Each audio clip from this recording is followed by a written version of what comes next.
Listo, bueno, buenas tardes todos y todas, bienvenidos a esta clase muy especial porque tenemos a una invitada muy querida y también de lujo, ¿verdad? Tener en esta clase a Sonia es todo un honor y un placer, así que bueno, bienvenidas todas y todos y bienvenida Sonia. Voy a comentarles un poquito quién es ella para que contextualicemos la conferencia.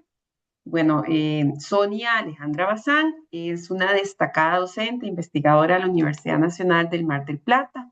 Ella obtuvo su doctorado en pedagogía en la Universidad de Granada, en España, y se ha desempeñado como profesora titular del Departamento de Historia de la Universidad del Mar del Plata, y dentro de este departamento ha integrado grupos de investigación en didáctica de la historia. Además, es parte de la red APUN, que es la Asociación de Profesores de Enseñanza de Historia de las Universidades Nacionales de Argentina, y ha desarrollado investigaciones de alto nivel en temas como el conocimiento didáctico de la historia, utilizando enfoques multidisciplinares. También ha investigado sobre el pensamiento histórico y las narrativas visuales en el aula. Ha participado en proyectos como Didáctica de la Historia 6 y actualmente está en el proyecto Didáctica de la Historia 7, centrados en la enseñanza de la historia en escuelas secundarias, literatura, imagen y ciudadanía juvenil, y ha escrito múltiples artículos en diferentes países y en diferentes revistas a nivel nacional en Argentina e internacional. Así que hoy vamos a tener una conferencia donde Sonia nos va a compartir un poco todas estas reflexiones que ella ha hecho en torno a su carrera y en torno a la educación histórica para ciudadanías democráticas. La idea es que Sonia nos pueda exponer el tema y luego vamos a abrir el micrófono para que las y los participantes puedan hacer sus preguntas. Entonces, Sonia, el micrófono es tuyo.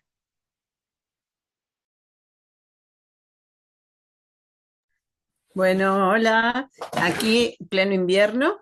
Ahí sí, bueno, en Costa Rica veo que bueno, el clima es totalmente diferente. Bueno, me alegro. Gracias, Jessica, por invitarme a compartir con tus estudiantes algunas reflexiones. Me gustaría si pueden verles, no sé si tienen sus cámaras disponibles, que está interesante en las situaciones de educación así a distancia, por lo menos, ¿no? Es salvar la no presencialidad mirándonos un poquito, aunque sea a través de las cámaras.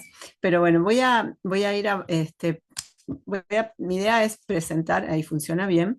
Em, También en un curso similar al que están ustedes, lo que presento hoy es algunas propuestas que compartimos con nuestros estudiantes que están también preparándose y a punto de recibirse como profesores de historia para el nivel secundario. Allí creo que ustedes también están a punto de licenciarse también en estudios, enseñanza de estudios sociales y educación cívica, ¿no? Creo que es así, Jessica. Entonces, bueno, Em, quizás yo me refiera por ahí a veces un poco más específicamente a la historia, que es la disciplina en la cual yo estoy trabajando, pero está totalmente conectado, así que bueno, vale extender mis referencias a la historia cuando, digamos, entendiéndola en las disciplinas en las que ustedes están especializados. Bueno, le di este título, Educación Histórica para Ciudadanías Democráticas, podríamos decir educación también social, ¿no? A lo que me refiero aquí es, de alguna manera, cuál es la conexión que tienen nuestras disciplinas, las enseñanzas de las ciencias sociales en general, para la educación política de ciudadanías democráticas. Y aquí ya van como, quiero ir, porque no es que sea, voy a ponerme un poquito el reloj para no extenderme, que la idea sería unos 30 minutos de monólogo y luego conversamos, ¿no?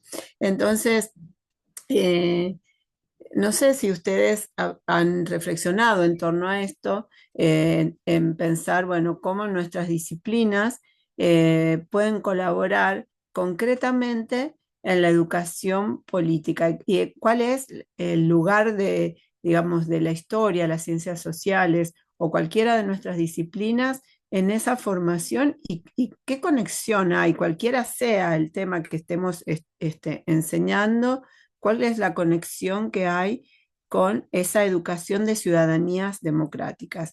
Porque ya sabemos y todos escribimos, ¿no?, que el sentido de nuestra enseñanza es formar ciudadanos críticos.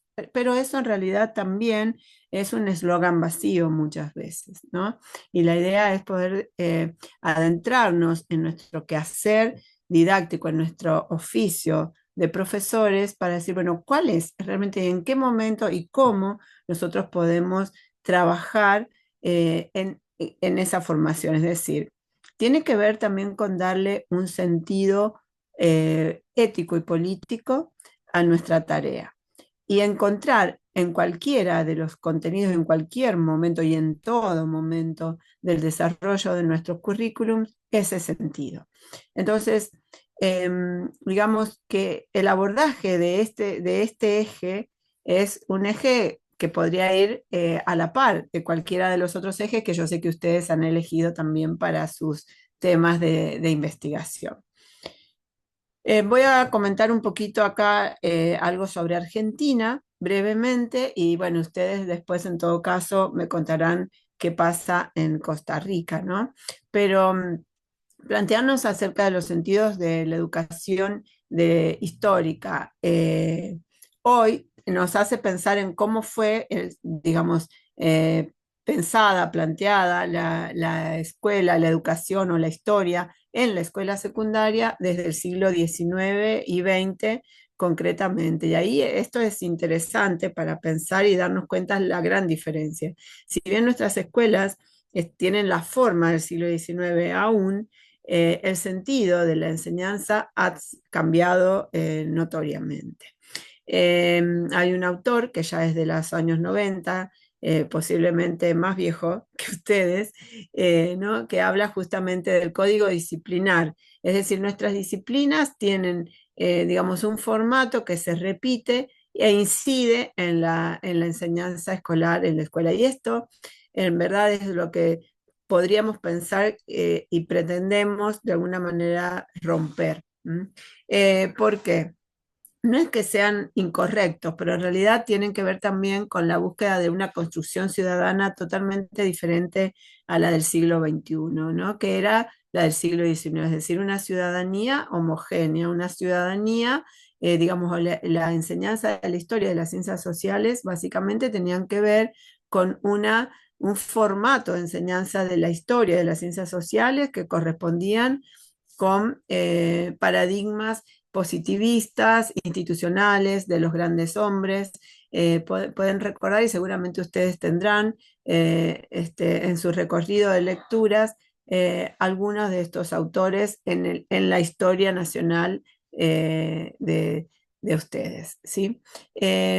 Ahora, esto también tiene que ver y pensar lo siguiente, que la escuela secundaria básicamente repetía este código disciplinar centrado en que se dirigía a una élite, porque la escuela secundaria era, digamos, concurrida y habitada por un sector particular de la población, no estaba pensado para ser democrática o democratizado su recorrido, estaba pensado para sectores que pueden plantearse o proyectarse en la continuidad de los estudios con una fuerte, digamos, impronta nacionalista y los contenidos, básicamente contenidos que recurrían a la memorización. Obviamente que esto da en consecuencia la proyección de una ciudadanía particular, ¿no?, que coincidió, que era de alguna manera, y somos conscientes que el hecho de enseñar historia, ciencias sociales o, o cualquiera de las materias o disciplinas que estén en la escuela, que tengan que ver con nuestra área, también responden a una decisión política, porque es ese sistema educativo el que está pensando qué asignaturas son las que se deben enseñar en la escuela. Esto entonces ha respondido, digamos, hasta los años 80 del siglo XX aproximadamente, con ciertos cambios, pero podríamos decir que hoy, y especialmente en nuestro país, ya me contarán ustedes también, desde el año 2006, no hace tanto, podemos decir 20, un poquito menos de 20 años, la escuela secundaria es obligatoria. Es decir, el gran cambio que hubo justamente es que la educación se hace obligatoria en la Argentina en lo que es el nivel de la educación infantil, la educación primaria y la educación secundaria, es decir, 13 años de escolaridad obligatorios. En la escuela secundaria particularmente tiene tres ejes: el de seguir estudiando, o sea, proyectarse en la continuidad de los estudios. En nuestro país, aún hoy, y con mucha lucha, estamos defendiendo la educación universitaria gratuita. En la Argentina, estudiar la universidad sigue siendo gratuito. Em, y entonces la escuela secundaria debería preparar a los estudiantes para poder pensarse en la continuidad de sus estudios. También hay un eje que está planteado en el tema particular que nos convoca hoy, que es la formación de ciudadanos y ciudadanas, y también poder pensar cómo la escuela se conecta con el mundo del trabajo, ¿no es cierto? Para aquellos estudiantes que no proyecten su vida en la continuidad de los estudios, pero sí que tengan una conciencia, digamos, crítica con respecto a una información también avesada acerca de los derechos que también tendrían en su vida futura como trabajadores. Esto está establecido digamos, oficialmente, no sin problemas, porque, bueno, también es verdad que tenemos en la realidad mucho abandono de los estudiantes del nivel secundario, pero al menos oficialmente hay una búsqueda de que todos los estudiantes, los adolescentes, puedan terminar su nivel secundario. Digamos, esto sería desde el punto de vista legal, ¿no? Lo que tenemos en perspectiva en nuestro país. Em, ¿Hay alguna pregunta? ¿Alguien quiere comentar algo por aquí? Si quieren, paro ahí, paro cada un ratito y vamos, porque ahora viene una que necesito que hablen. Bueno, Parece que no. ¿no? Bueno, bien. Bueno, entonces ahora sí vamos a ver un poquito a la propuesta que planteamos también un poco en la cátedra donde yo trabajo.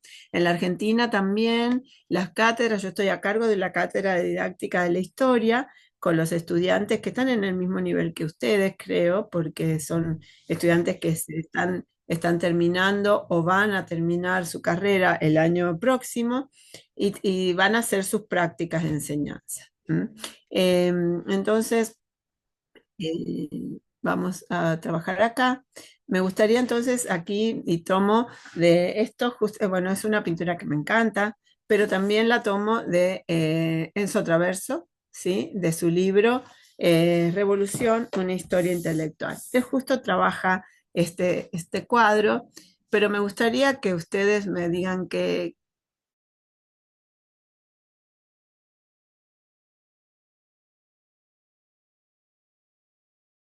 Bueno, parece que se nos quedó congelada y ahorita seguro con el internet pues regresará. qué les produce.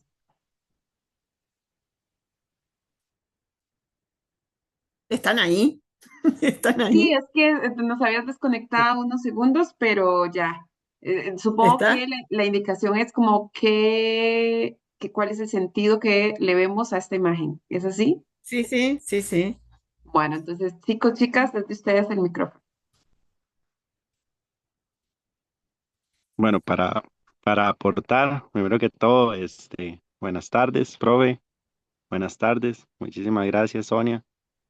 Bueno, a mí esta imagen, digamos, en una primera impresión, me evoca como angustia, pero, o sea, la he estado procesando, pero no sé, la verdad lo único lo que puedo visualizar es como angustia. Bueno, sí, hay angustia, claro, sí, sí, sí. Estás mirando, sí. ¿Lo conocían? ¿Conocían este cuadro? Yo En- personalmente no lo conocía. Bueno, sí, yo fíjense, tampoco. bueno, él es un pintor francés, ¿sí? Y se llama La Balsa de la Medusa, como lo ven ahí. Pero este es un cuadro que Enzo Traverso lo retoma en este libro que les mostré recién y tiene angustia, pero también tiene esperanza. ¿M? Si ustedes se centran, además está recuperando una situación verídica, o sea, ocurrió el naufragio de esta balsa que en realidad es justamente el naufragio de una fragata francesa que se dirige a las costas del norte de África en todo el proceso de desarrollo colonial en francés. Entonces, Jericó, digamos, retrata la supervivencia de estos 15 marineros y ahí hay algo bastante que me interesa y que lo hemos trabajado también un poco en este sentido. Y voy a leer precisamente el texto de Enzo Traverso. ¿Alguien más quiere agregar algo más que ve? Así, porque lo que es interesante de mirar estos cuadros, que nosotros, a mí particularmente me interesa muchísimo trabajar con las imágenes, porque las imágenes son texto, ¿no? Y son imágenes, acá hay tiempo, hay personas, hay emociones, hay muchísimas, digamos, hay humanidad también y alguna desesperanza también, como ustedes dijeron.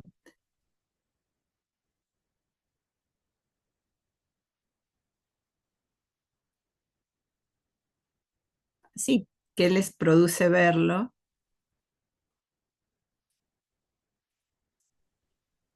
Rafa, vos, que siempre sos tan participativo.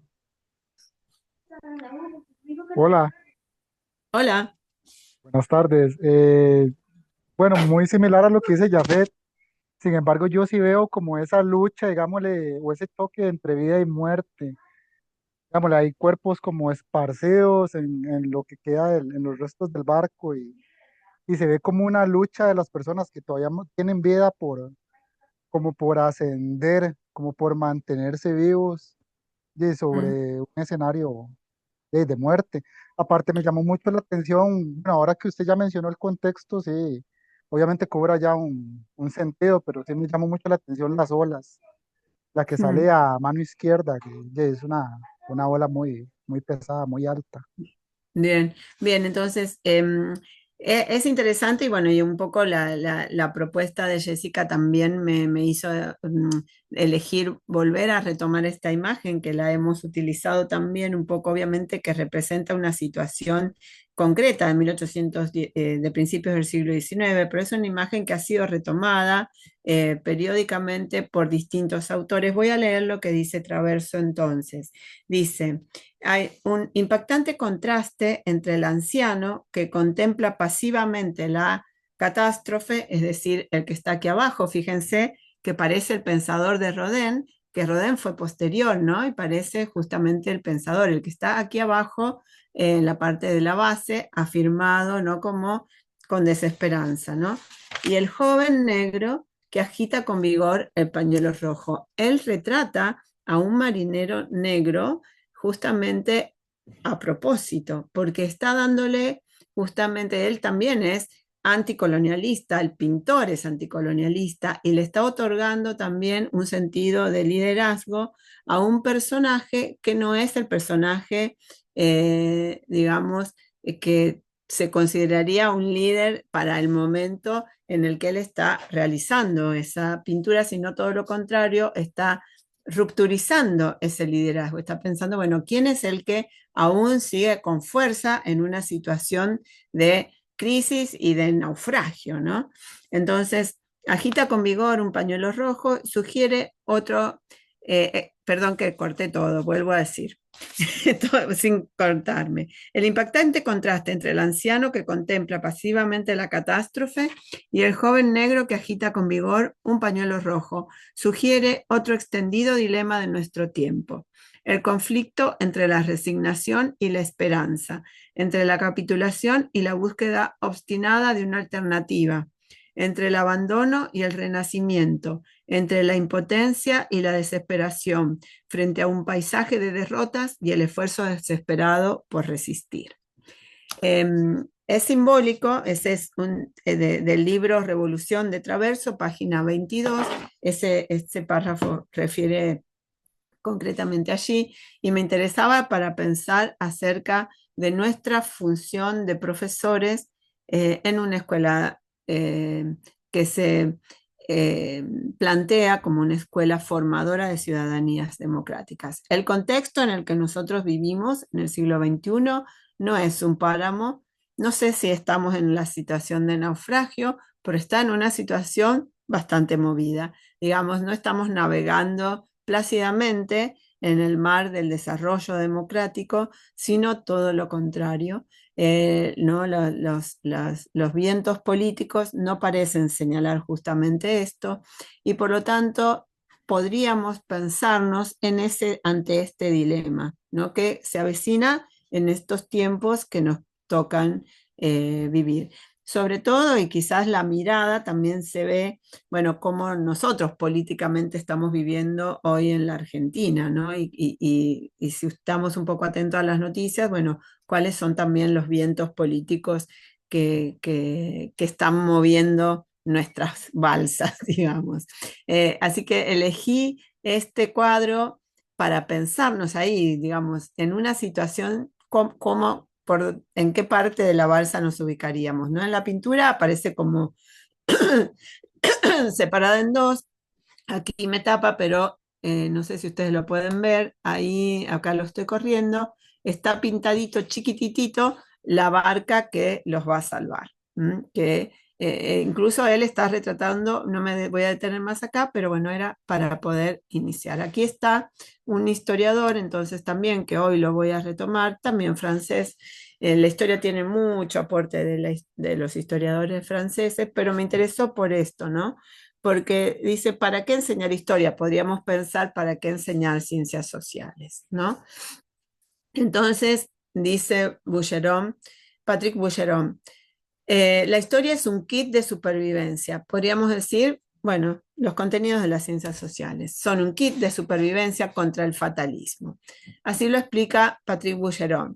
Si la historia es la ciencia del cambio, tiene que enseñarle a los chicos primero a no bajar los brazos nunca, cuanto todo alrededor de ellos parece decir que no hay salida. Si debe transmitir valores, son valores de emancipación y no de resignación. He aquí todo lo que hay que decirles a los chicos, sobre todo en tiempos particularmente difíciles como los actuales. Decirles con toda sencillez, esos tiempos se terminan siempre, incluso los peores, incluso los que se presentan como inevitables e inmutables.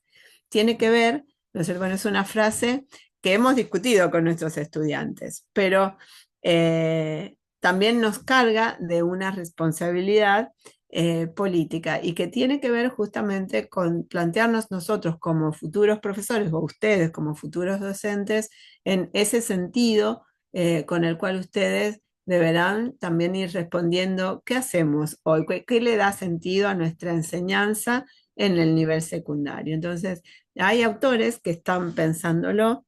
Este es uno, pero bueno, me coincidía exactamente con la imagen justamente de nuestro naufragio y esa balsa tan dispar.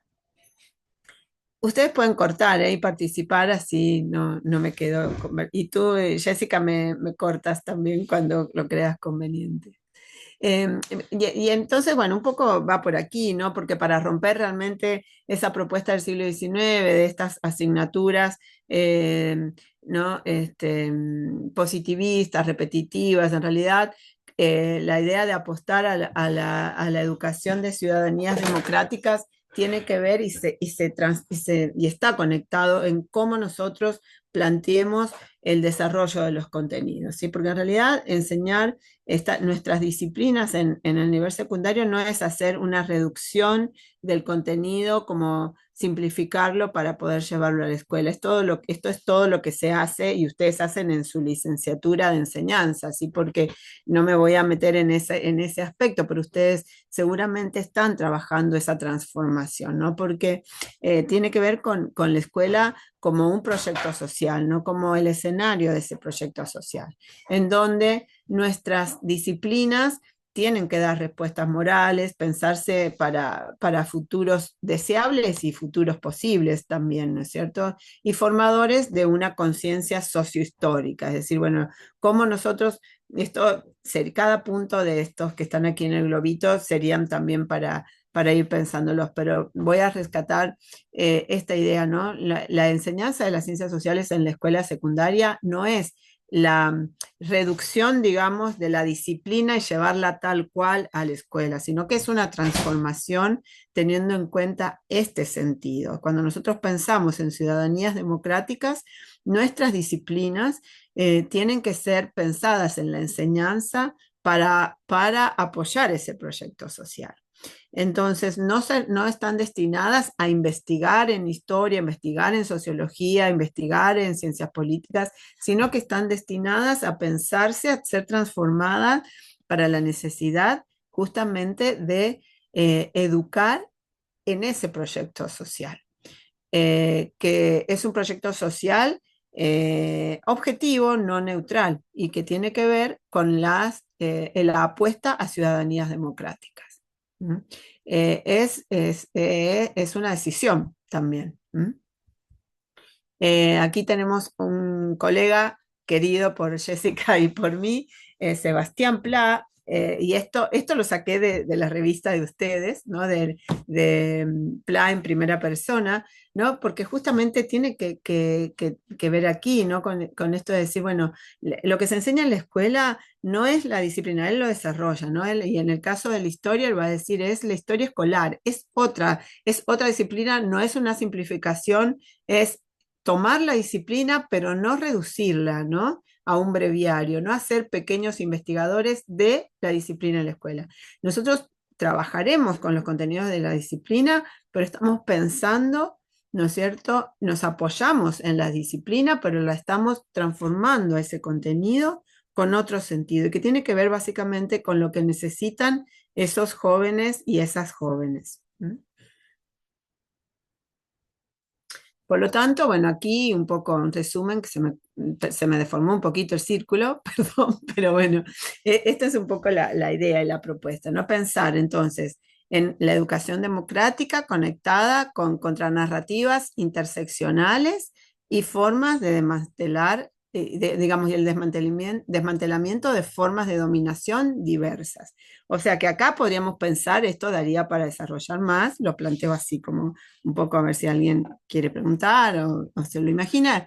Y esto tiene autores, o sea, cada uno de estos fragmentos de este círculo tendría autores para ir desarrollando y propuestas nuestras para ir pensándolas también, propuestas educativas me refiero, ¿no? Pero bueno, lo vamos a resumir en las que vienen, si lo sostienen.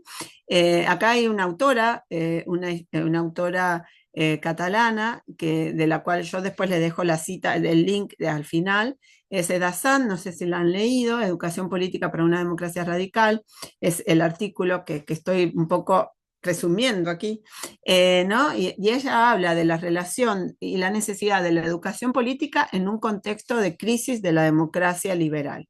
Es decir, esto es un problema mundial. Nosotros reconocemos el sistema, digamos, la forma de la democracia liberal, pero sabemos históricamente que democracia y liberalismo no eran hermanos al nacer, digamos, sino que se hermanaron por el contexto del siglo XIX, que reconoce a ese sistema como el que permite, ¿no? La, digamos, coexistencia de distintas ideologías, bueno, lo que es la democracia liberal.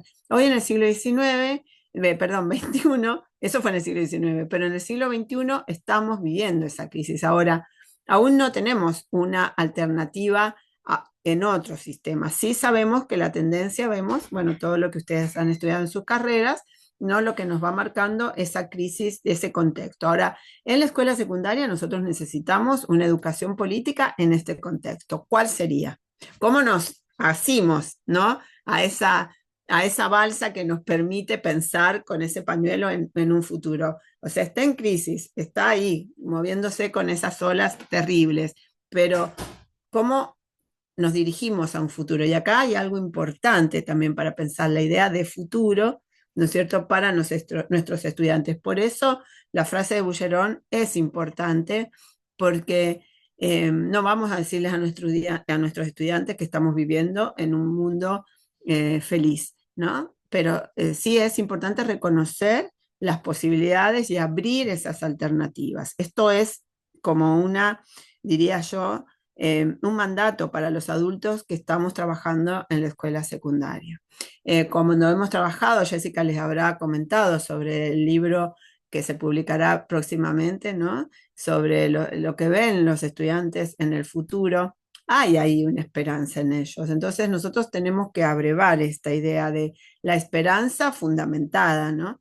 Entonces, como el Edazán propone acá posibilidades, ¿no? De abrir esos futuros, de pensar otras alternativas en el ejercicio de la democracia, redefinir subjetividades o los sujetos políticos, no solamente en el acto de la votación, sino es la toma de posiciones, de plantear también controversias en situaciones y en casos que puedan tener que ver, no sé, con la instalación de alguna empresa, en casos concretos, ¿no? En donde los chicos puedan empezar a pensar y a llenar esos conceptos vacíos con personas, con acciones, con discusiones.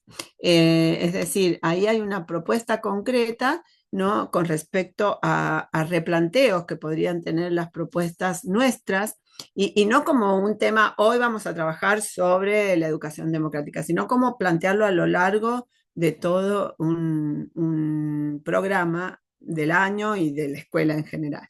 ¿No? Y es una educación, por supuesto, no neutral, porque en la ampliación hay límites también de quienes no aceptamos porque desde su primer paso ya están negando la convivencia de todos nosotros. Entonces, bueno, ahí este artículo es importante y creo que en ese punto es importante, es central para repensar, lo traía hoy, y que también, ¿no? Poder pensar esto, cuál es la calidad de la democracia de nuestros países y de nuestros contextos, ¿no? Son ciudadanías de baja intensidad, son ciudadanías de alta intensidad. ¿Qué es lo que está pasando en cada uno de nuestros países al respecto de la concepción de la democracia? Bueno, cada uno en su historia nacional puede ir rastreando en qué momento nos encontramos y cómo hay ciudadanías que responden, o que están activas o dormidas al respecto del contexto en el que viven.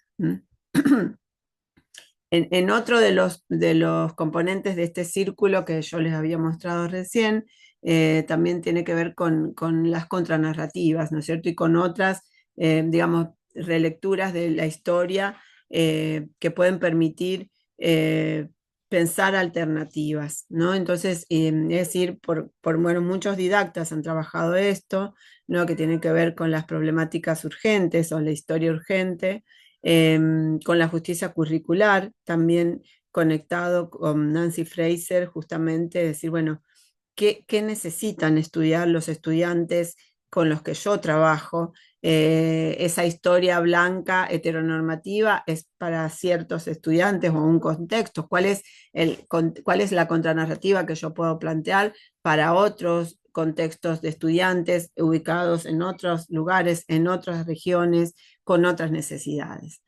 Y también, por supuesto, las contranarrativas que rupturicen discursos de odio y de los distintos tipos de violencia. Voy a pasar esto tipo título, porque si no...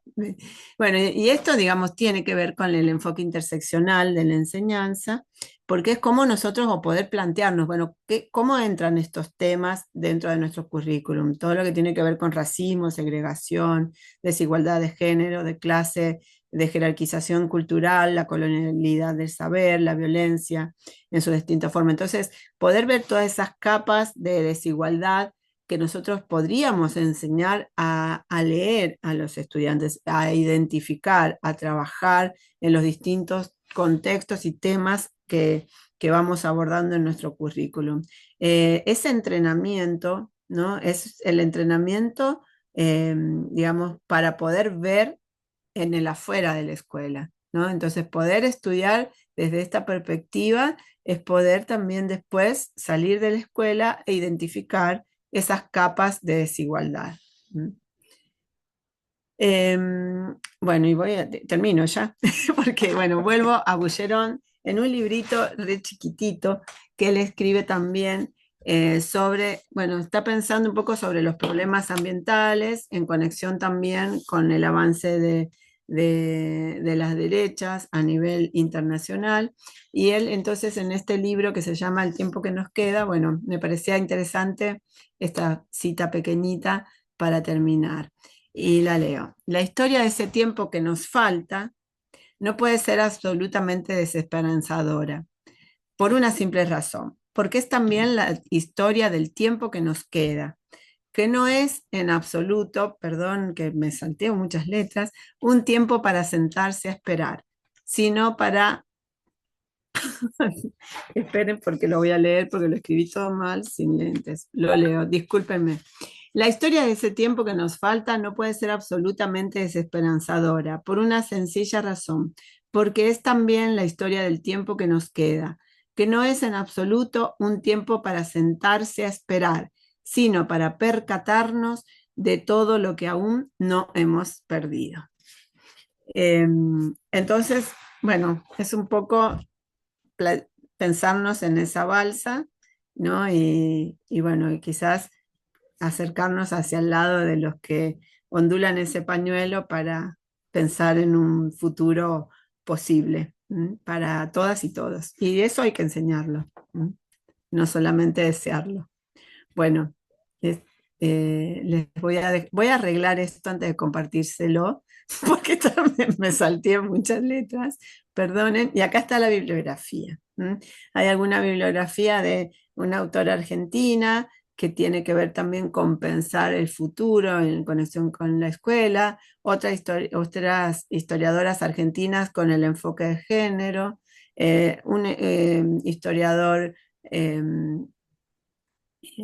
español sobre los discursos del odio, Pla, mexicano, en el artículo de la revista publicada por la Universidad de Costa Rica, Eda Sant, que es la profesora que les planteé recién, y Santi Esteban, con respecto a también la conciencia histórica y el futuro. Bueno, esos son algunos textos que me parecía que de alguna manera son la base de lo que construí en esta presentación. Bueno, si quieren conversamos, dejo de compartir. Me pasé un poquito, perdón. No, no te preocupes, si te hubieras pasado más que no hay problema porque ha estado muy interesante todo lo que nos has expuesto. Así que muchas gracias. Yo quisiera hacer un par de comentarios que me parecen relevantes. Nombrabas ahora el tema de la neutralidad, ¿verdad? Especialmente en las ciencias sociales, en los estudios sociales, y nuestra materia es muy política, ¿verdad? Isabelino Sieve, que es de Argentina, el pedagogo argentino, él ha afirmado que, bueno, enseñar matemática es de enseñar números, es una cuestión muy lineal, ¿verdad? Porque los algoritmos, los ángulos, son temas que no tienen ninguna controversia. Pero enseñar sobre democracia, enseñar sobre revoluciones, enseñar sobre temas históricos o temas sociales, ya sea de la geografía, ya sea de la historia, siempre va a tener un nivel de controversia. Entonces allí la neutralidad es todo un tema. Wayne Ross también lo reivindica mucho, ¿verdad? Porque eh, como investigadores e investigadoras, como docentes e investigadoras, como profesores de estudios sociales debemos ser conscientes que la neutralidad no existe y que en nuestros discursos ese posicionamiento que vayamos a tomar acerca de una realidad determinada sea si vamos a investigar sobre justicia social, si vamos a investigar sobre migraciones, sobre educación ambiental, sobre ciudadanía digital. No hay neutralidad cuando hablamos de esos temas. Entonces, cuando construimos una investigación, sí o sí debemos de tomar un posicionamiento, y más cuando los enseñamos, y más cuando la finalidad de las investigaciones siempre son impactar y formar ciudadanías críticas. Y el otro tema sobre la neutralidad que me llamó la atención es porque vi que estaba conectado el profesor Alejandro Chavarría. Y recuerdo que Alejandro tenía unos temas sobre el papel de la neutralidad en los estudios sociales. Incluso se lo llegó a discutir a Wayne Ross cuando Wayne Ross estuvo acá en el país. Entonces, tenía que decirlo, y ahora que abrió cámara, pues con muchísimo más alegría y bienvenido, Alejandro. Me, me, me entusiasma mucho verte de nuevo. Es que yo, Este, ujú, dale, ujú. dale. No, no, por favor, No, no. habla tú. Ahora que está, bueno, yo pude meterme a esta conferencia, bueno, a este espacio, gracias a la profesora Jessica que lo compartió en su estado y vi la publicación, entonces corrí a meterme porque me interesa mucho. Últimamente, en los últimos 4 meses de mi vida, he vuelto a sobre este tema de la neutralidad, porque a mí sí, sí durante el último periodo de licenciatura o en los últimos 2 años y medio de licenciatura sí fue algo muy importante para mí por mi responsabilidad social, por mi profesión, digamos. O sea, tengo un gran cargo de responsabilidad y para mí el tema de política, si le voy a ser muy sincero, durante mucho tiempo no me interesó, no fue importante. Entonces, por eso es que ahora busco este espacio. Me acuerdo mucho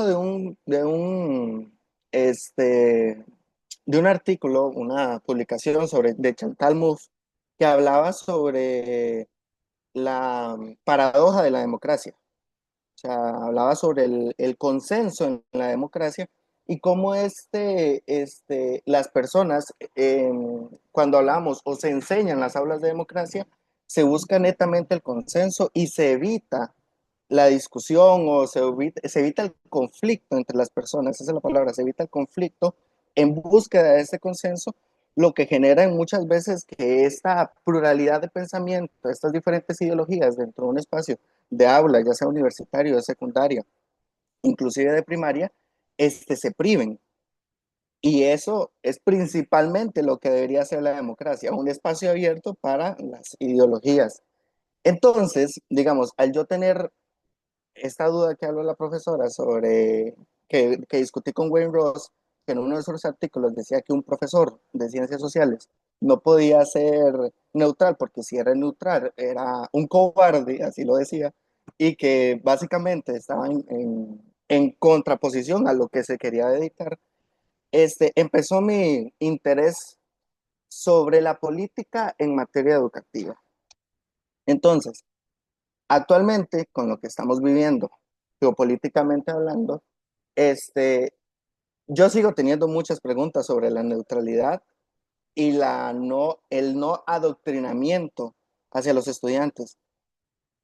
Pero la pregunta sería básicamente, para que la responda desde tu experiencia, ¿cómo generar un ambiente del aula, digamos, de espacio donde ellos demuestren sus diferentes posicionamientos sin yo ir hacia la derecha o hacia la izquierda, me explico. Mm, Mantener un centro abierto donde ellos puedan expresar sus pensamientos, obviamente dentro del respeto. mm, Bien, es interesante. Yo estoy en la universidad, pero aún estoy en la escuela secundaria y me divierto mucho trabajando con esto. Sobre todo, en nuestro país, por ejemplo, hay una alta campaña con respecto a no educar ideológicamente a los estudiantes. No, como vos dijiste, usaste la palabra no adoctrinar. Esa es la palabra que se utiliza. Y es la gran diferencia, porque trabajar o enseñar políticamente no es adoctrinamiento. Y poder entrenarnos también en lo que vos estás diciendo, ¿no es cierto? En poder aceptar las otras posiciones. Ahora, entrenarnos en esto es difícil porque es como decir, bueno, yo tengo esta postura, la digo cuál es mi postura, ¿no? Y digamos, no necesito decírsela a mis estudiantes porque ellos se dan cuenta, decir, bueno, puede haber otro que lo pueda tener otra posición. Y ahí es donde nosotros debemos establecer, y es lo que marca Eda Sand, justamente esto que vos estás diciendo, porque también ella se basa en Chantal Mouffe y en su concepto de agonística, ¿no es cierto?, en poder repolitizar el mundo, pero realmente repolitizarlo significa darnos el lugar de decir, bueno, ¿cuál es nuestra postura? La posibilidad de tener posiciones diferentes. Todos tenemos posiciones diferentes, todos tenemos posiciones ideológicas, aunque no seamos conscientes de ello. Eso es lo que Wayne Ross explica, más allá del que el que está diciendo no tengo una postura ideológica, eso es una postura ideológica. Entonces, poder mostrarle que ante un problema de las ciencias, de la realidad social, cada uno puede, qué sé yo, supongamos la inseguridad. Entonces, vos podés decirle a los chicos, bueno, hay inseguridad. ¿Qué es lo que ustedes escuchan en su casa respecto de la inseguridad? Bueno, va a haber algunos que decir, bueno, los tienen que matarlos a todos. Otros van a decir, no, no se los puede matar, que hay que ver por qué las personas roban. Y ahí los mismos chicos van a ir dando las distintas posiciones. No vamos a necesitar llegar a un acuerdo, justamente como lo dice Chantal Mouffe. La democracia no es eliminar el conflicto, es el conflicto.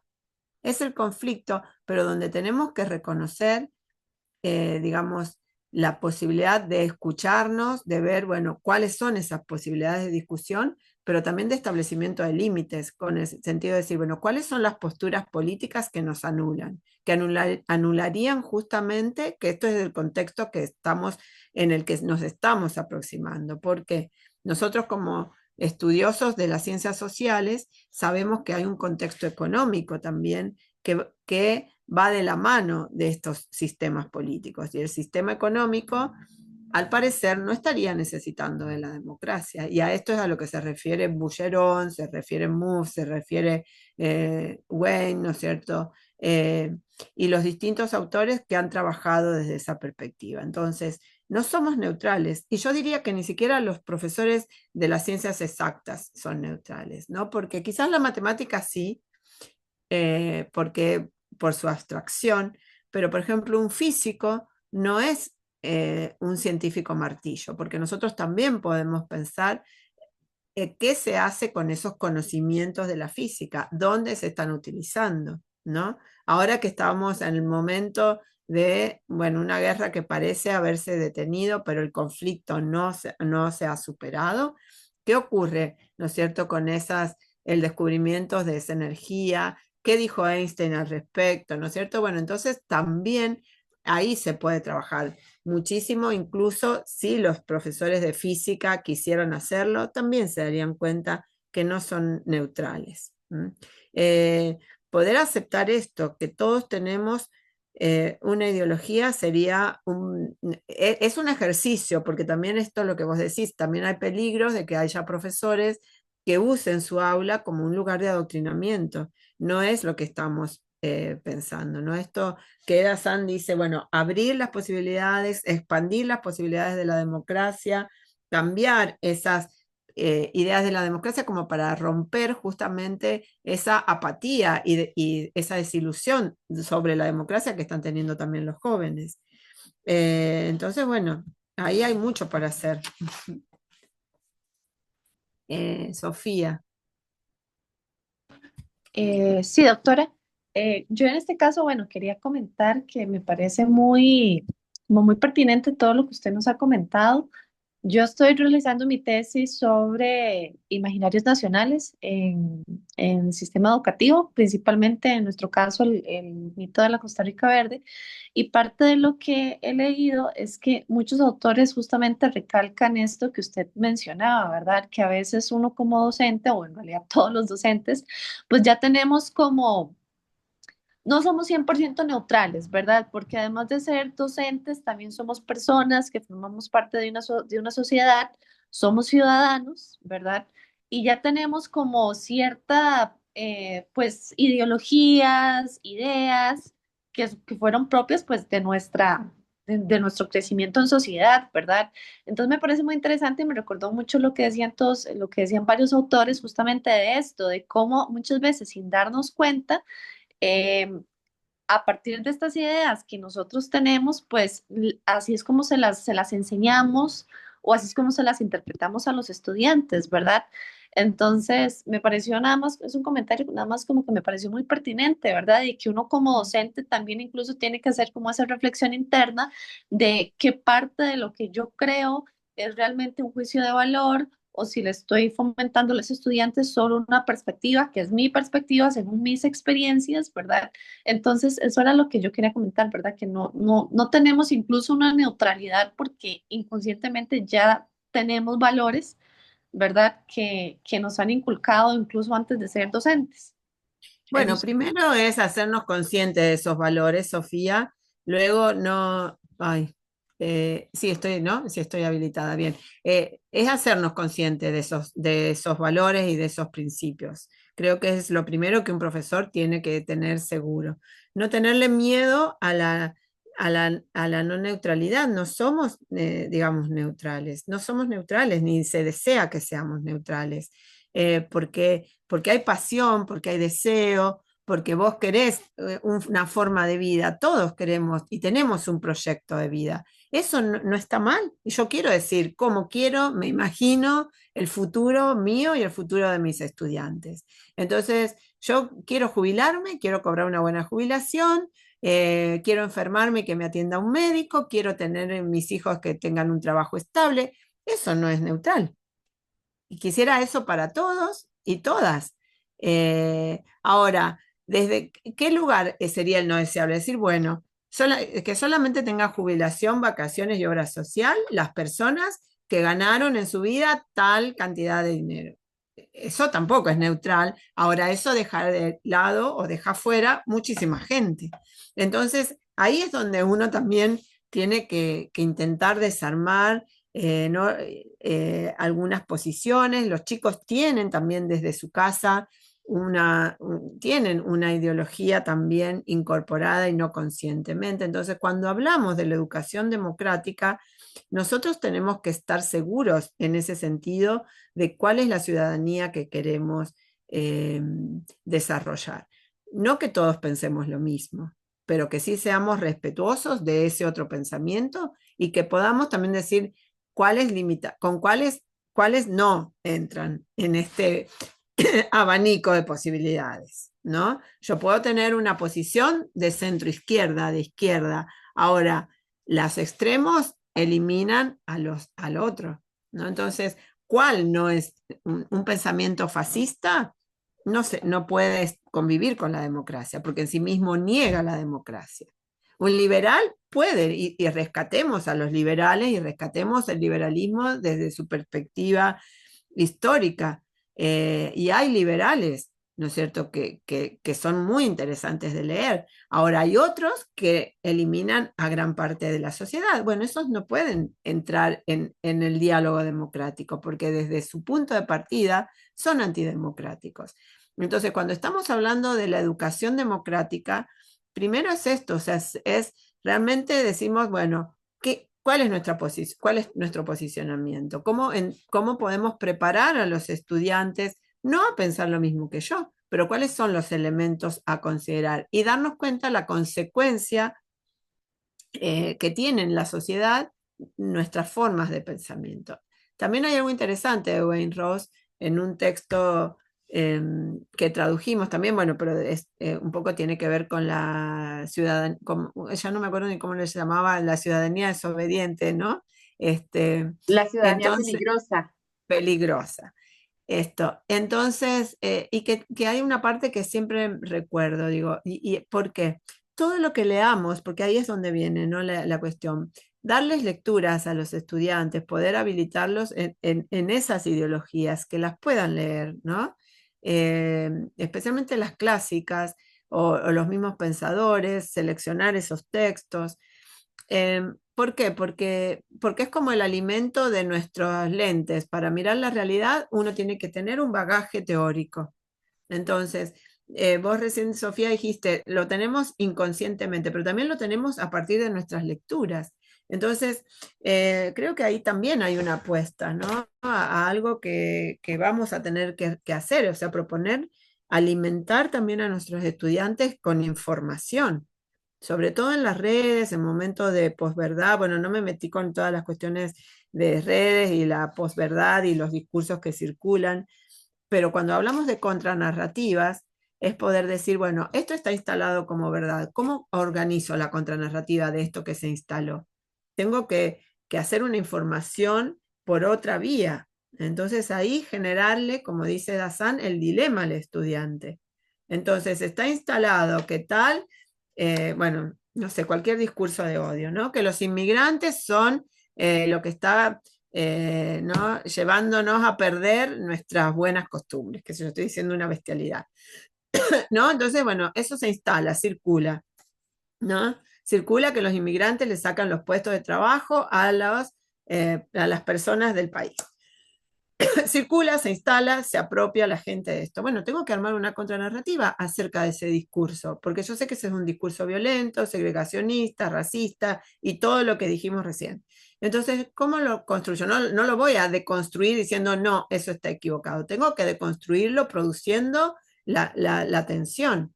Entonces, eso no es neutral, por supuesto que no, pero yo estoy parada desde este lugar porque yo entiendo que la humanidad se movió desde que es humana, desde que el hombre es hombre, transitó por todo el planeta. Entonces, bueno, ahora tenemos estados nacionales, tenemos ciertas restricciones, pero basta, ¿no? Entonces, poder pensar esto.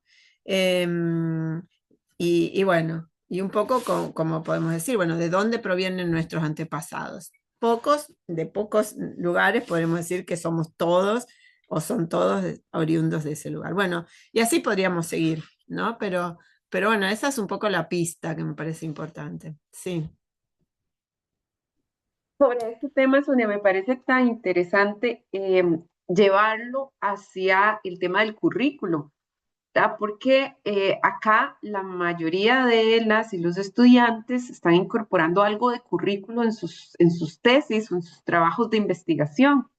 Y el currículo definitivamente no es neutral. Y cuando hacemos lecturas sobre el currículo, no podemos ser ingenuos al hablar de temas curriculares sin verlo como un dispositivo de poder que incide en unas narrativas sobre las migraciones o sobre los temas sociales en general, ¿verdad? Entonces, me parece muy importante esta reflexión en función de las investigaciones que se hagan, porque los chicos se están enfrentando estas semanas a hacer un marco teórico y en ese marco teórico se tendrán que ver sus posicionamientos, ¿verdad? Se tendrá que ver esa no neutralidad en el ejercicio intelectual de construir un proyecto de investigación. Y si lo llevamos al ámbito de la enseñanza, también, ¿verdad? Tiene que ver mucho en cómo voy a ser profesor o profesora de estudios sociales, cómo voy a enfrentarme al currículo. Lo voy a repetir tal cual está, voy a cuestionar lo que dice, voy a cuestionar el entorno cultural en el que estoy, ¿verdad? O voy a tratar de generar vínculos entre el currículo oficial y ese entorno cultural donde voy a dar clases. Entonces, bueno, estas son más preguntas que quiero dejar al aire para que los chicos y chicas piensen un poco el tema, ¿verdad? Y también abrir el micrófono para que todos y todas puedan participar. También decirles que en el chat hay un enlace para registrar la participación para que todos y todas la completen. Y no sé quién quiere empezar con la participación. Podemos hacer, si gustan, dos bloques, ¿verdad? Podríamos empezar según el orden de pantalla que yo tengo. De paso, saludo a Kendall, que está conectado, que es otro profesor, colega de estudios sociales que aprecio muchísimo y que hizo una investigación, un TFG sobre narrativas históricas con un marco teórico muy interesante. Es más, se los voy a compartir a mis chicos de la UCR para que tengan una guía de de marco teóricos. Entonces, si quieren, empezamos. Tengo a Suri de primera, empecemos con el grupo de Suri. Sofía, que ya participó, no sé si quiere hacer alguna otra pregunta, Sofía. Y después Daniel, y hagamos ese bloque de tres y después continuamos con los otros compañeros. Bueno, buenas tardes. Muchas gracias por toda la información. Ha sido muy interesante. Y la pregunta de nuestro grupo sería que, bueno, queremos saber cómo ante todos estos nuevos enfoques de la enseñanza de la historia, ¿cuál como sería el papel de la formación inicial docente? Porque actualmente como que se habla mucho de hacer cambios en las clases y en la forma en la que enseñamos, pero realmente no se ha visto o tal vez nosotros no lo notamos como ese cambio en cómo nosotros aprendemos en la formación inicial docente. Entonces, quisiéramos saber cuál es su opinión, como si usted aplicaría reformas o cómo haría que nosotros que estamos en formación tengamos las herramientas para poder realizar esa transformación en las clases cuando ya vayamos a trabajar. Muchas gracias.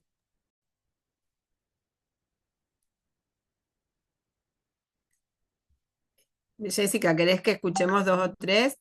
Y luego, Si quieres, hacemos las tres preguntas bien. y deciríamos, no sé si Sofía quisiera hacer otra intervención. Sofía. Sí, bueno, yo quisiera preguntarle a, a la conferencista, bueno, como usted mencionó, la neutralidad no es algo necesariamente malo, ¿verdad? Más bien hay que promover como la pluralidad de perspectivas, ¿verdad? Pero muchas veces uno se encuentra con un currículum, ¿verdad? Y bueno, ¿verdad? Siempre pasa que presenta una perspectiva, ¿verdad? Oficial. Entonces, uno como docente tiene que tener mucho cuidado respecto a presentar tal vez una perspectiva que tal vez pueden los estudiantes catalogar como demasiado subjetiva, ¿verdad? Entonces, ¿cómo hace uno como ese equilibrio entre lo que el currículum me pide, ¿verdad? Y mi propia perspectiva? Eso sería. Y cerramos con Daniel o Lindsay. Hola, Sí. buenas tardes.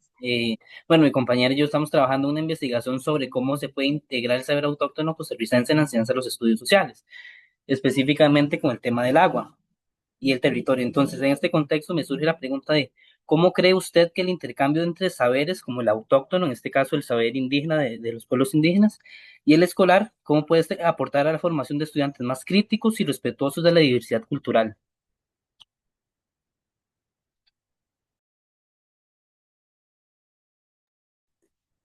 Bueno, buenísimas las preguntas. Tienen la respuesta. Bueno, voy a empezar de atrás para adelante. ¿Quién es el último estudiante que preguntó el nombre? Daniel, ¿no?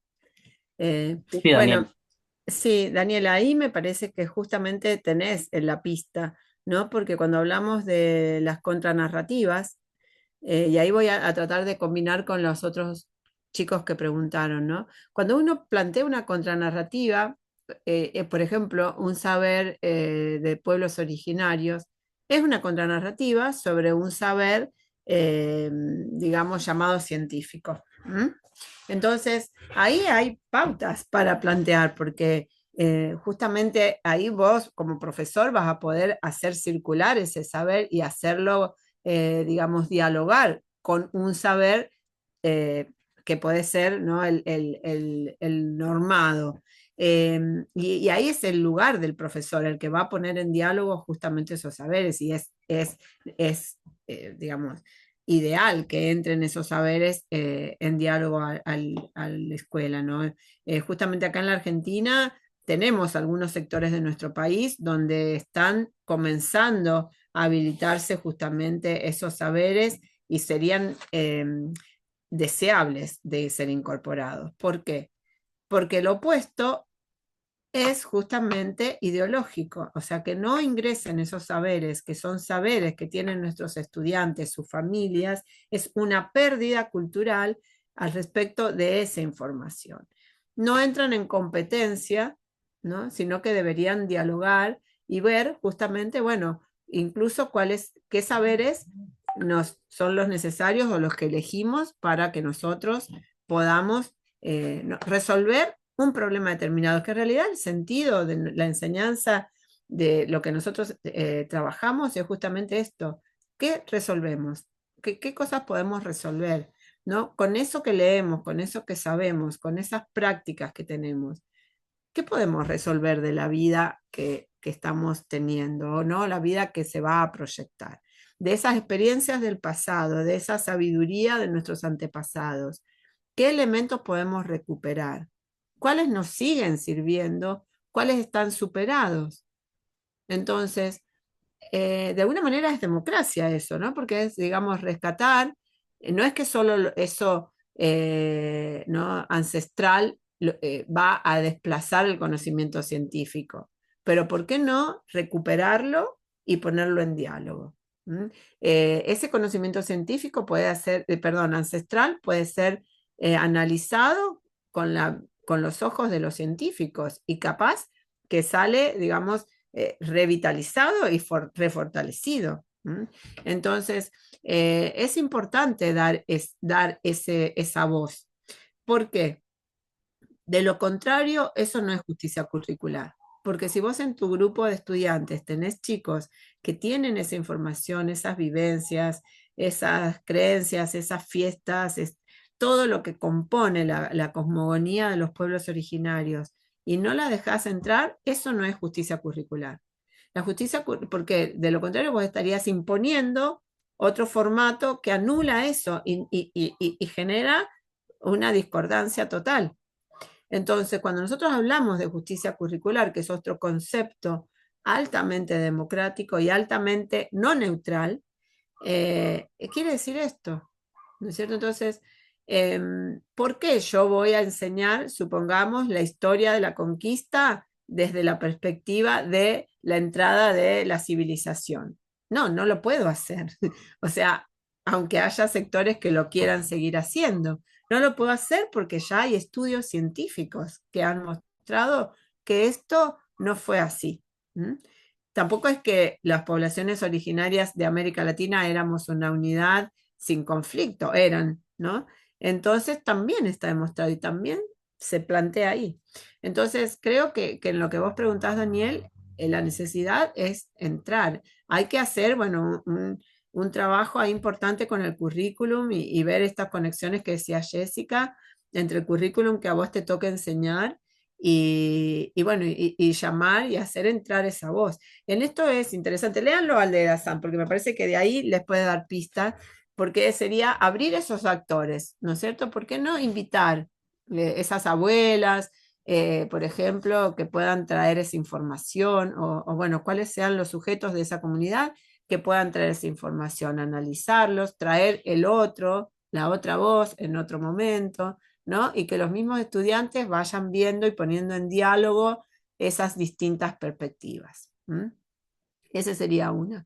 Los otros dos compañeros preguntaron uno sobre la formación, pero se me fue la segunda pregunta de la cabeza, perdón, una era sobre la formación pedagógica y el segundo compañero preguntó sobre... Era Sofía. Una era sobre la formación inicial, cómo llevar todos estos sí, discursos a sí, la eso sí me conversación. acuerdo. Y el segundo... Y Sofía preguntó, Sofía, ¿puedes repetir tu pregunta? Sí, es nada más, digamos, cómo gestiona uno esta tensión entre el discurso que te pide el Ah, bien, currículum bien. oficial y las Sí. perspectivas propias del docente. Bien, digamos, esto, miren, sí, ahora lo recuerdo. Las dos, yo diría que, primero, Sofía, en esto, el currículum también es ideológico. O sea, el currículum no es neutral. Si vos estás estudiando, qué sé yo, la formación nacional de un estado, eso ya tiene una posición. Entonces, hay una realidad que es cada uno de nuestros países tuvo esa constitución, pero hay otras voces también en torno a incluso lo que terminó sucediendo como la concreción de lo que fueron nuestros países, pero había también otras posiciones. Entonces, la cuestión es poder enseñar esas posiciones. Yo creo que la respuesta acá sería no tenerle temor a a la no neutralidad. La cuestión es, la palabra sería la objetividad, es decir, podemos ser objetivos, pero no neutrales, no somos neutrales. Los seres humanos no somos neutrales, los seres humanos somos conflicto. La historia, las ciencias sociales son estudiar el conflicto, se tratan de estudiar el conflicto, y no es deseable anular el conflicto, porque anular el conflicto es ir por la homogeneización. Entonces, esto no sería convertirnos en autómatas todos igualitos. Entonces, lo que estamos pensando, y justamente por eso también estamos en un momento, esos son uno de los elementos, ¿no?, de la crisis de la democracia, porque la ciudadanía no se siente conectada con los representantes. Entonces, no hay algo que toque ahí, no hay pasión, no hay emoción, no hay vínculo, ¿no?, vital. Y esto es lo que sería deseable que ocurra en las aulas, ¿eh? Eh, Hay una colega de Mar del Plata que se ha unido. Bueno, y la otra es la cuestión de la formación. Yo creo que la universidad también está bastante alejada de la formación pedagógica. Eh, digamos, esto es una lucha que tenemos todos los de didáctica, de las disciplinas, porque la didáctica disciplinar no está, digamos, es como se pone al final de la carrera, ¿no? Y entonces, en realidad, las facultades, los estudios universitarios están pensados para investigadores, no están pensados para profesores, ¿no? Entonces, yo creo que el que le gusta la docencia es también la invitación a seguir estudiando. Así que en ese sentido, al compañero que preguntó, yo supongo que en Costa Rica debe ocurrir lo mismo que en Argentina. Digamos, es cuando a uno le parece que es importante dedicarse a la educación, bueno, y es seguir estudiando. De paso, también yo siempre lo hablo con los estudiantes, también es la invitación a seguir conectado con la universidad, en medida de lo posible, seguir vinculado, seguir haciendo un posgrado, seguir haciendo una especialización. No sé qué figuras aparecen allí en Costa Rica, pero seguir adscripto con alguna asignatura de las que tienen que ver con la enseñanza, colaborar en proyectos con los profesores que están investigando, ofrecer los cursos nuestros a esos proyectos de investigación, convertirnos en contraparte, hacer que la gente que está investigando en la universidad se acerque a nuestra escuela y nosotros plantearles cuál es la dificultad y que ellos puedan ayudarnos. O sea, desarrollar, que eso también, de eso me parece que también habla de Dassan, aunque no habla en ese sentido, y eso también es democratizar desde otro lugar, ¿no? O sea, también en esa desvinculación que hay entre la escuela secundaria y la universidad, hay también un descuido, porque es como mundos diferentes, pareciera. Lo que ocurre en las escuelas, por lo menos del nivel secundario, pareciera no tener que ver con los investigadores, y tiene que ver, debería tener que ver. Así que bueno, eso es lo que podría aportar desde lo que vamos viendo nosotros. Kendall Muchas, tiene algo. perdón. No sé si hacemos como el otro bloque, ¿verdad? Y bueno, por orden de pantalla que tengo acá, iríamos con Adrián, Kendall, ese es el orden, voy a ponerlo en el chat para que no se pierdan. Adrián, Kendall, Anthony, Alejandro y cerraríamos con Rafael, ¿ok? Y bienvenida Silvia a este diálogo. Es que yo puse en mis redes sociales la actividad y entonces eso, porque al final la idea es que fuera una clase abierta y pues ha estado súper interesante. Entonces, si gustan, Adrián, empezamos con vos y luego vamos Kendall, Anthony, Alejandro y Rafael. Ah, ¿te escuchas, sí? ¿Te escucha? ¿Todo bien? Sí, sí Sí, te estamos ok. escuchando. Ok. Sí, bueno, nosotros la pregunta que planteamos es más en general, ¿verdad? De cuáles son los principales desafíos que se enfrenta hoy la formación inicial, bueno, la formación docente en general, para responder a los contextos sociales, pero de América Latina, como en todo este entorno tan convulso en general que estamos viviendo, digamos. Cómo realmente prepararnos como docentes para, pues, y justamente llevar ese currículum justo que mencionaba Sonia, ¿verdad?, a las aulas, pues sí, en medio de situaciones tan problemáticas, entonces, y trascendentales para todas las personas, pero también como mencionaba Sofía, ¿verdad?, que siempre puede haber una censura o, o también un currículo oficial muy estricto en cierto sentido. Entonces, ¿cuáles son los principales desafíos que se enfrenta hoy desde la formación docente para esos temas en historia?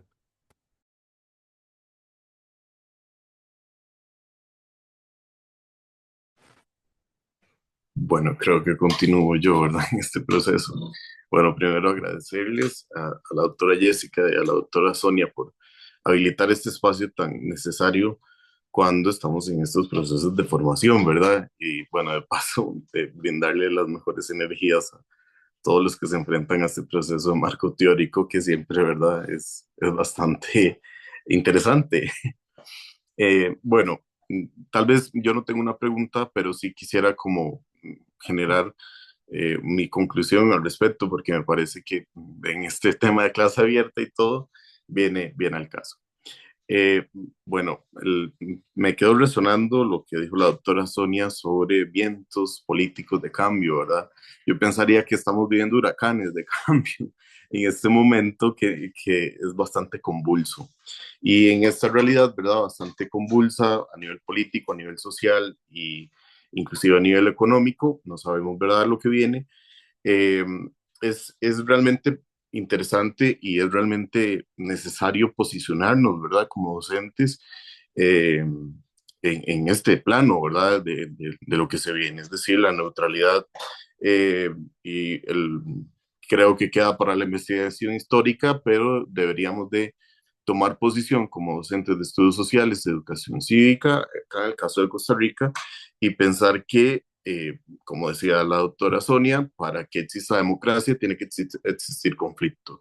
Si no hay conflicto, ¿verdad? No va a haber democracia, no va a haber ese tema de brindar estas perspectivas, estas contranarrativas, como lo mencionaban, de esa historia oficial, de ese currículo oficial que viene a plantearnos cómo debería ser o hacia dónde que quisiéramos ser. Creo que entonces también es necesario pensar que la formación y todo este tema tiene algún sentido cuando luchamos contra esa narrativa oficial que viene de verdad desde desde las esferas, desde las élites que dirigen esto. Entonces, bueno, quería como realizar el comentario porque me parece es durante la formación y creo que en el caso de la UCR se comparte que uno normalmente eh, regularmente sea objetivo, sea neutral, sea todo esto, y uno se llega a los espacios de educación y uno dice, no, la objetividad, si yo aquí cumplo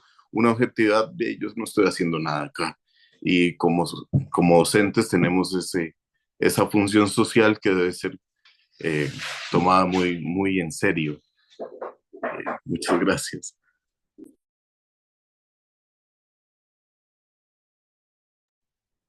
Anthony, bueno, o el grupo de Anthony. No, Tony, bueno, ahora que estaban hablando, este, así como contexto general, nosotros vamos a hacer una investigación relacionada con las representaciones geográficas en los libros de texto, ¿verdad? En educación. Y ahora que están hablando sobre este tema de la neutralidad, cómo posicionarse, ¿verdad? Y la pregunta que nos estábamos haciendo como grupo era, ¿qué herramienta nos brinda la educación democrática para poder cuestionar esos imaginarios, esos discursos, ¿verdad? Que están plasmados casi que desde el currículum, como lo estaban mencionando ahora, y esas herramientas que nos podría brindar la educación democrática y crítica para promover, y no sé, unas representaciones más justas en los materiales educativos, tal vez por ahí podía andar la pregunta. Gracias. Dale. Yo más que todo quería hacer como una reflexión porque una de las compañeras hizo un comentario sobre cómo reformar básicamente la formación inicial docente. Eh, Fue una pregunta muy similar que yo le hice a la profesora Jessica Ramírez por allá del 2023, este, por nuestro trabajo TFG.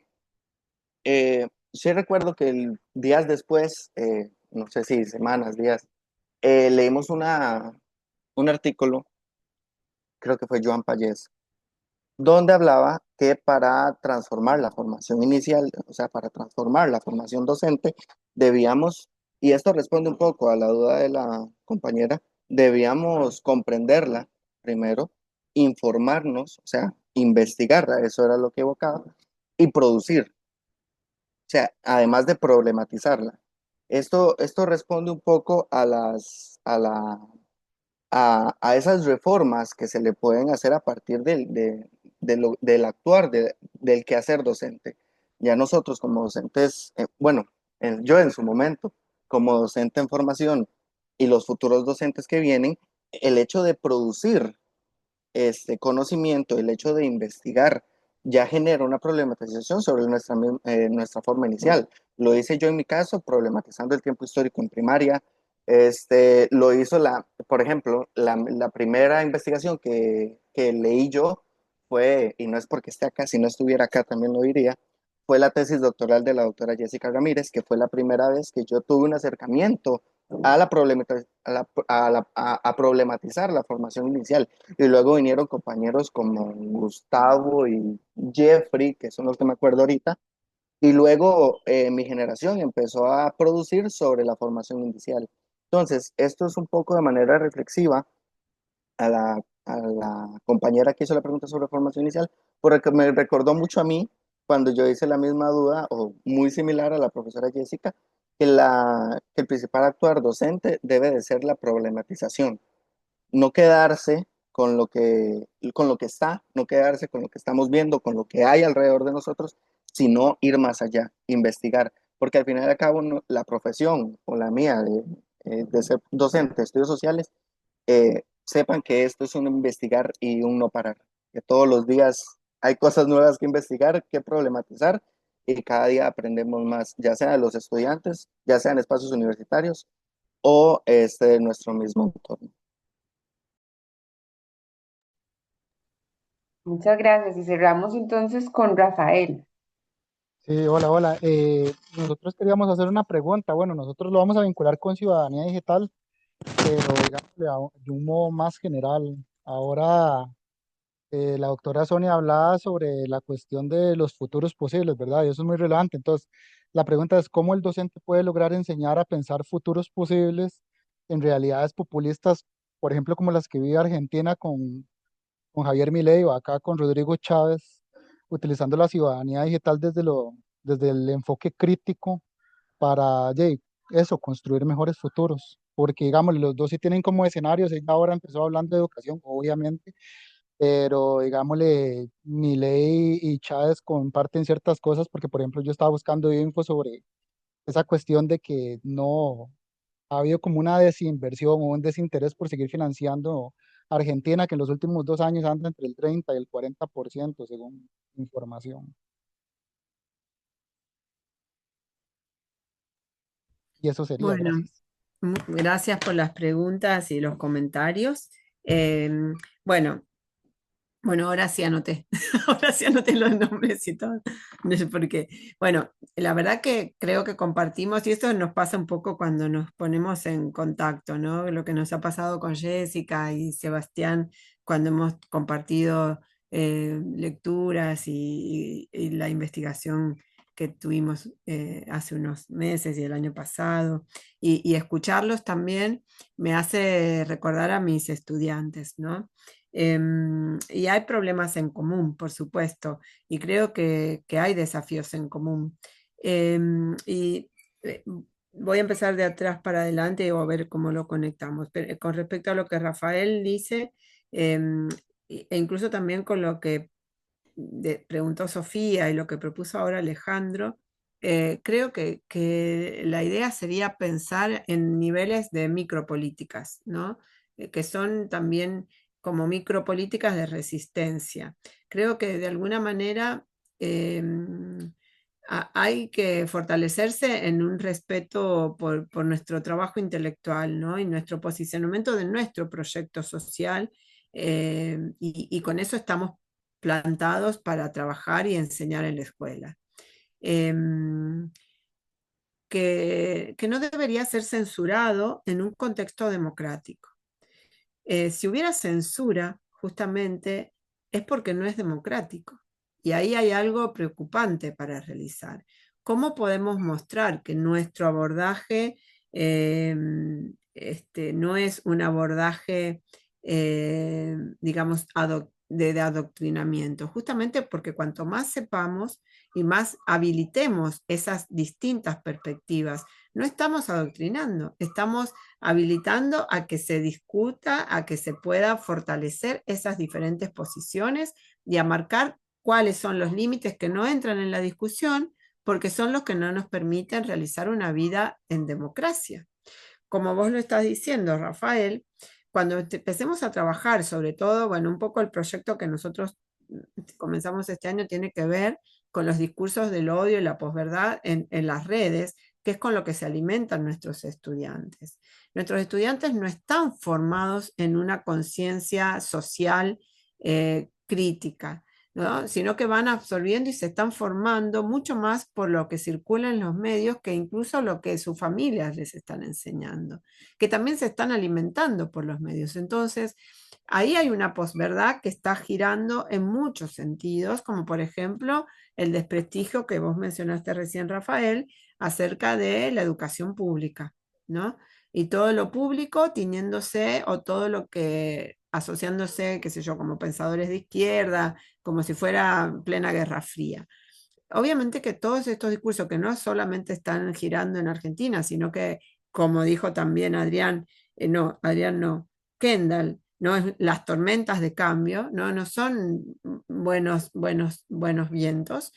Creo que eso se combate justamente con micropolíticas de resistencia y con mucho estudio. Entonces, la gente que comienza a salir a la escuela va a tener que estudiar mucho. Esto se lo digo a mis estudiantes, les toca estudiar porque hay elementos, hay contextos en la historia que han sido similares, no iguales, por supuesto, porque no sería historia, pero hay formas que también se han dado de poder resistir y reconstruir otros vínculos desde otros lugares. Entonces, esto también es un combate, ¿no? Un combate no cruento, un combate, ¿no? que está tratando de decir, bueno, habilito otros, quiero o sea, está en crisis la democracia, pero por el momento es lo que yo sigo defendiendo, ¿no? Entonces, ahí hay algo para trabajar y es importantísimo. Todo el trabajo que ustedes están haciendo ahora del marco teórico es central, porque ustedes dicen, bueno, yo quiero trabajar esto. Ahora viene a alimentarse ustedes, estudiar muchísimo de los autores que les van a dar a formar el lente, ¿no? Que eso es lo que dice Wentrous. Mientras yo más estudio, con lo que yo estudio me forma mi visión. Si yo no estudio, no tengo cómo analizar eso que estoy viendo. Entonces, los cientistas sociales hacemos eso. O sea, nos alimentamos de lectura y miramos la realidad a través de esos libros que tenemos incorporados, ¿no? Entonces ahí hay mucho para trabajar y hay mucho para respetarnos desde lo que nosotros hemos apostado por hacer. Y bueno, y esto es lo que preguntaba Adrián también, ¿no?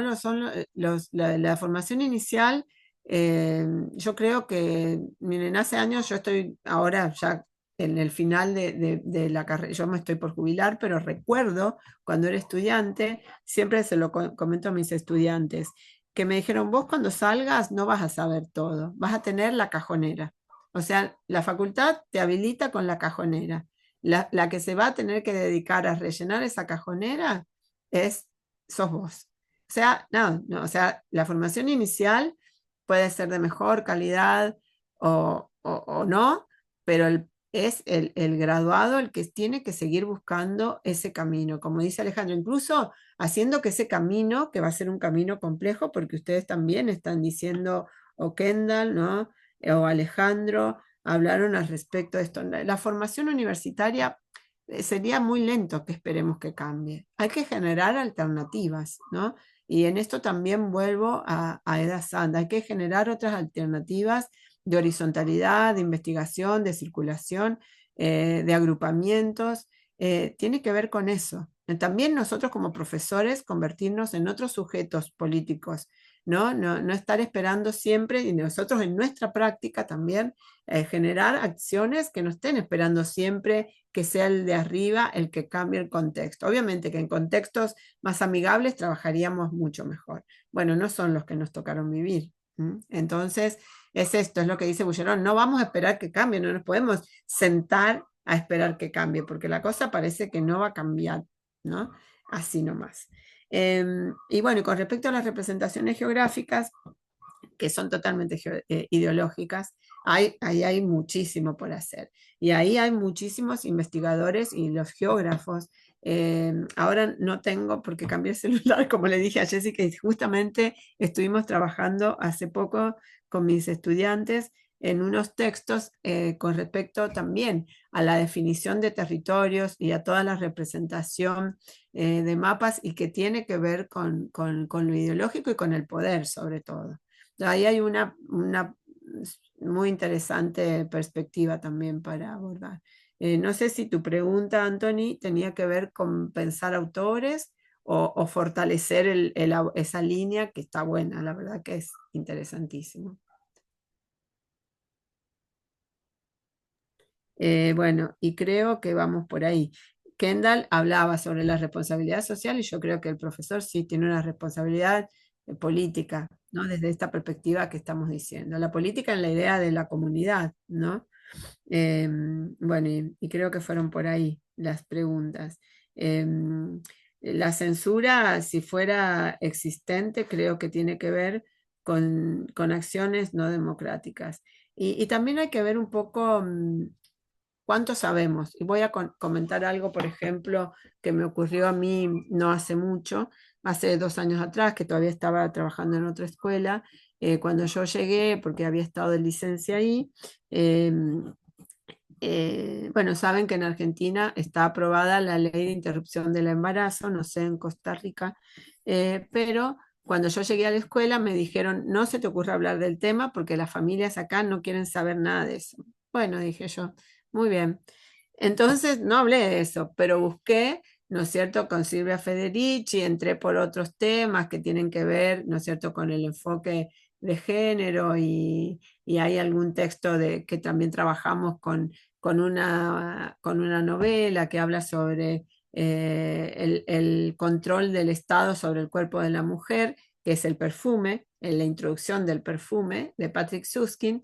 Y bueno, y yo armé una actividad con eso, que no hablaba de la interrupción del embarazo, pero hablaba de la mujer y de cómo eran digamos, cómo comienza en el siglo finales del XVIII el Estado a controlar la vida de las mujeres en un contexto donde no había una definición anterior de infanticidio y a partir de ahí comienza a verla. Entonces, nada, esto quiero decir, uno también puede escabullirse si hubiera una censura, sobre todo por desconocimiento, digamos, porque en ese momento la censura que yo tuve, yo la tomé justamente como una censura que proviene del miedo y de la ignorancia, ¿no es cierto? Entonces creo que también ahí tenemos que seguir estudiando y viendo cómo saltar esos obstáculos, ¿no? Pero bueno, es un ejemplo por el cual atravesé así por una situación particular. Hay que estudiar, hay que estudiar mucho. No sé si me quedó alguno, creo que más o menos tomé nota de lo que fueron interviniendo. Si quiere alguien preguntar o conversar sobre algo más, acá. No sé si hay más dudas. Bueno, pues yo, Sonia, agradecerte por las ideas compartidas. Creo que aquí, bueno, en la Universidad de Costa Rica ya estamos abriendo el cierre del semestre y creo que tu intervención viene a pensar un poco la idea que he querido desarrollar en el curso con las y los estudiantes, y es ver que hay ciertas tensiones que, que son las que nos problematizan la realidad cuando investigamos en el área de la enseñanza de los estudios sociales y educación cívica. Y esas tensiones son la base para después poder leer críticamente la teoría, la metodología. Y es que hoy lo has explicado, lo has hecho explícito. Entonces, te agradecemos las ideas. Estamos muy contentos de haberte tenido, de haber compartido con vos, de haber tenido a Kendall y Alejandro, que tenía muchísimo de no verlos, y de haber hecho este espacio, un espacio de ideas. Así que, Sonia, de verdad, muchísimas gracias. Y pues bueno, esperamos tenerte, ojalá en forma física acá en Costa Rica muy pronto. Bueno, gracias primero por la invitación, gracias por las preguntas. Y bueno, fue un discurso, digamos, así de intercambio sobre todo. Y bueno, realmente me anima a pensar eso, ¿no? Que a pesar de la distancia tenemos muchos problemas e inquietudes en común. Y yo le apuesto, ¿no? Porque le digo, bueno, no es fácil iniciarse en el camino de la docencia ni de la investigación en enseñanza, pero es valioso porque no por ustedes, sino por los sujetos con los que ustedes van a trabajar, ¿no? Y hay que ir con esto, o sea, nosotros sabemos que no son estas brisas, ¿no? primaverales, pero no podemos ir a estudiantes que están viviendo en situaciones muy complejas a cargarlos aún más. Nosotros tenemos que encontrar, porque si estamos apostando al futuro, estamos apostando a un proyecto, tenemos que ir por él. Entonces, eso no es neutral. Eso tampoco es mentiroso, tampoco es engañoso, es una convocatoria a trabajar por algo entre todos y todas, ¿no? Entonces creo que es eso. No hay que escabullirse desde de ese compromiso. Y creo que con eso que se resiste, porque nuestras profesiones no son profesiones reconocidas, no son, digamos, no tienen un resarcimiento económico importantísimo, pero nos permiten con responsabilidad ir a acostarnos todas las noches tranquilos y decir, bueno, sigo trabajando por un futuro para todas y todos, ¿no? Así que eso creo que vale la pena. Y gracias, Jessica, por invitarme.